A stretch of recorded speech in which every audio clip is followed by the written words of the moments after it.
I finally got around to watching #Alive. Honestly, I watched it a while ago, but I've been waiting a while to give you guys this review. I was so happy when I found this movie because honestly, when I watched Peninsula Train to Busan 2, I was very disappointed. We already have a review of that up on the channel if you want to check it out. So I feel like this is what the second part of Train Busan or another movie in the Train to Busan universe would be like. It did a way better job than Peninsula Train to Busan 2. It was probably one of the cheapest and simplest movies to shoot in the zombie genre. It just consisted mostly of two main characters and a whole bunch of people in zombie makeup just running around and chasing after these characters, or the characters in their room. So here's what the story is basically about. This guy wakes up to just a regular day. He sees a note left by his mother that says he should get groceries, but he kind of puts it off because he wants to game with his friends. I totally see where he's coming from. After all, he just woke up. But while he's on the game with his friends, one of his teammates starts freaking out, and then he realizes that there's a state of emergency. There are reports of people being aggressive, but before he can even finish getting all the news in, he hears a commotion outside and sees everyone just going batshit in the streets. Story is mainly about the main character trying his hardest to survive in his apartment. Barely has any food because he didn't get the groceries, he doesn't have any signal, and seeing what other survivors are in the street get fed on by zombies is enough to throw him over the edge. He feels helpless and totally alone. He also gets a run-in twice with zombies in his apartment whenever he makes noise or one happens to get through the door. Good thing he blocked it with the fridge, but this big-ass zombie was so strong that he had to outsmart it by almost killing himself over the banister. This is a very pivotal moment, because as the monster zombie is coming inside the apartment, the fridge that's used to block the door is overturned. Whatever is left of the food, which is not a lot that he had in his fridge, is now tainted from the bleeding zombie, and so he has no food left whatsoever. His water had also been shut off before that point, so now he's really in dire straits. This guy's a trooper, but he's really relatable because even though he has the will to survive, having heard his family get killed on the phone right after he risked his life just to make that phone call was enough to send him over the edge. He's alone, he's starving, he's suffering from dehydration, he can't take it anymore. He's been leaving a blog, but on his last blog, when he can't take it anymore, he doesn't say anything and prepares to take his own life. After all, he would rather die at his own hands than turn into one of those things in the streets. However, right as he's fading and preparing to leave this world, he notices that he is not the only survivor, and conveniently this person waits to the last minute to let him know that there's one other survivor right across the street from him. Of course, knowing that he's now not alone, he struggles and tries to break the rope, which he does successfully, happy and renewed. Yes, I feel like I can make it if I'm not the only survivor. You can tell this guy's totally an extrovert because introverts would not do this shit. We would not kill ourselves out of loneliness. We would thrive in it. And of course, conveniently, the survivor is a girl. Kind of annoying that for the rest of the movie, it seems as though she's way smarter than he is just because. He also shows that he is more of a risk taker. And that's where the loneliness and the need for human interaction comes in because they risk their lives to get to each other. After all, if they make it to the 8th floor where there are no zombies, have a better chance at survival and scavenging for goods.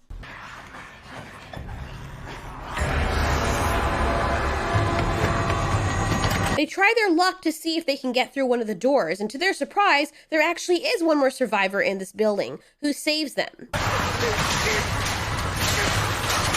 He tells them that help is on the way and they just have to hang tight. He gives them something to drink and to eat, and they feel safe for the first time until they realize that they've been drugged. Poor guys have been through so much and only for this to happen. Can you imagine what this must feel like? Not only do you have to worry about the zombies, but now you have to worry about people. Unfortunately, the girl is taken to a back room and we think the worst is going to happen to her. The guy's already out cold and doesn't even really realize what happened. The girl is thrown in a room. She realizes that the man is in fact feeding her to his zombie wife.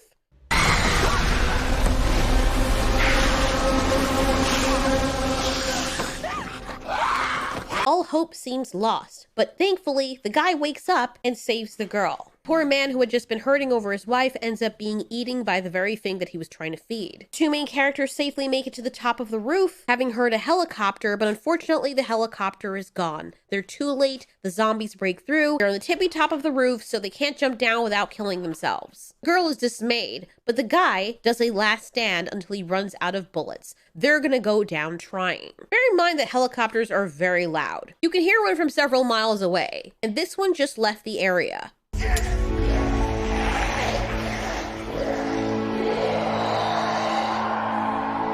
Yo, my friend, it is not that freaking serious. Why are you shooting a Pantene Provine commercial while you're running? Yo, why are my dogs going nuts? Get out of the China! Anyways, as I was saying, helicopters are very loud. Guess who didn't hear the helicopter that was right beneath them?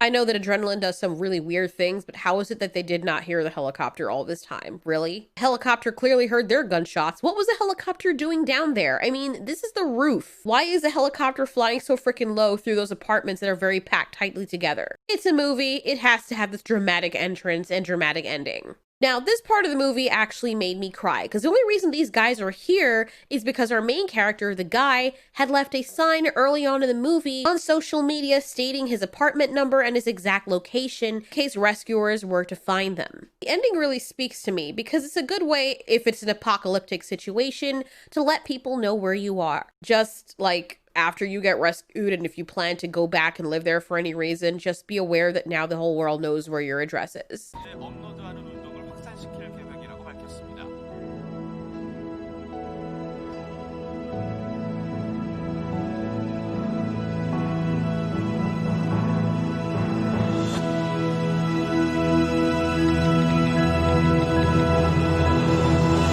Okay, honestly, I don't know why that ending makes me cry. I just watched the movie like a few weeks ago, and I only watched the very ending of it straight through, and I cry every time. Just seeing the ending, just hearing that music, it brings tears to my eyes. Why? Because this guy was so relatable through his struggle to survive while he was alone in his apartment, seeing him at his weakest, seeing him struggle, seeing him hear his whole family be massacred on the phone right after he gets the hope that he's just found them and confirmed that they're alive. Do you know, after being so dismayed that you're totally alone and that your family's dead, and hearing them alive on the phone, saying they love you and then they're planning to come and meet you, get massacred by zombies while they're on the phone? I've never seen any other movie do that. That was horrible. Then seeing him struggle with just the sheer hopelessness and loneliness, it was very real. Now, I can't relate to the loneliness because I'm not someone who really gets lonely to that degree, but I can totally sympathize with him. The only real painful loneliness and heartbreak that I felt is if I have an animal taken from me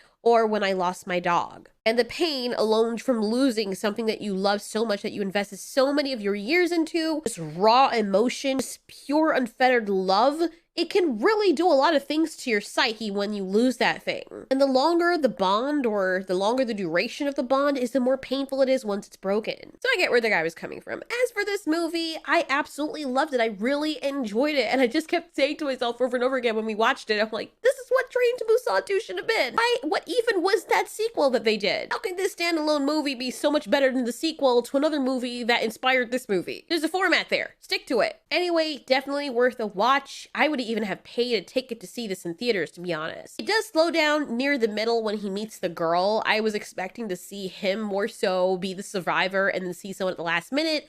The girl, honestly, was basically there to drive his purpose along. If I were to change one thing about the movie, I would just scrap the girl totally. I get it that they put her in there for romance sake and to also allow this guy that is quite geeky to connect with someone that he probably otherwise would not have connected with, but it honestly really wasn't necessary. Honestly, I think it took the shine off of his character. During her introduction, it kind of downplayed his personality a little bit. There were a lot of things that were also very convenient in this movie, but you know what? Overall, they executed the story well, and it was still very entertaining, and I walked away liking it and not feeling disappointed like I did with Peninsula. So give it a watch. It's called #Live. It's still on Netflix. That is my review. What did you guys think about it in the comments that have seen the movie? Let us know, and thanks so much for watching. This has been Ultiori. You ask, we answer.